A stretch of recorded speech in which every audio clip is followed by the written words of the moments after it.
sap veure't en aquesta situació. T'asseguro que procuraria ajudar-te en tot allò que pugui. Lisbeth Salander va deixar els espectadors amb el cor encongit al final de la segona entrega de Millennium la passada tardor. Doncs bé, l'espera s'ha acabat i aquest divendres arriba a la gran pantalla el desenllaç de la saga de Stieg Larsson.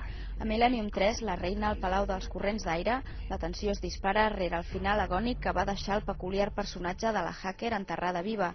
El periodista Michael Blomqvist, que per fi aconsegueix trobar-la, intentarà descobrir el seu terrible passat i salvar-la de les acusacions d'assassinat. La pel·lícula està disponible doblada al català.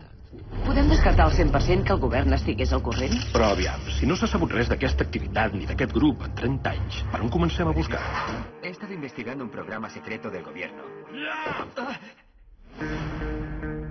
Després de mesos d'endarreriment, per fi s'estrena Los hombres que miraban fijamente a las cabras.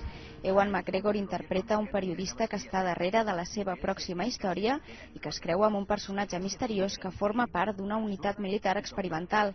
Quan s'endinsa en el seu món es troba amb una legió de guerrers amb una sèrie de poders que podrien canviar les tàctiques de combat. Llegir la ment de l'enemic, travessar parets o matar una cabra amb la mirada són alguns d'aquests poders que dominen els soldats que encarnen George Clooney, Jeff Bridges o Kevin Spacey en aquesta comèdia que està basada en fets reals. Quitar nubes. Me mantiene en forma. Ya no está.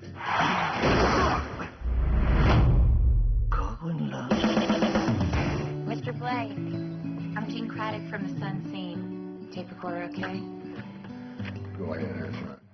De fet, Jeff Bridges acapara aquest divendres la cartellera. L'actor nominat a l'Oscar per la seva interpretació en aquesta pel·lícula protagonitza Corazón Rebelde, un drama musical que explica la història d'un cantant de música country amb mal d'amors i una vida dura a través de diversos matrimonis, massa anys a la carretera i a vegades massa alcohol. Una periodista descobrirà el veritable home que hi ha darrere del músic. Maggie Gyllenhaal i Robert Duvall completen el repartiment.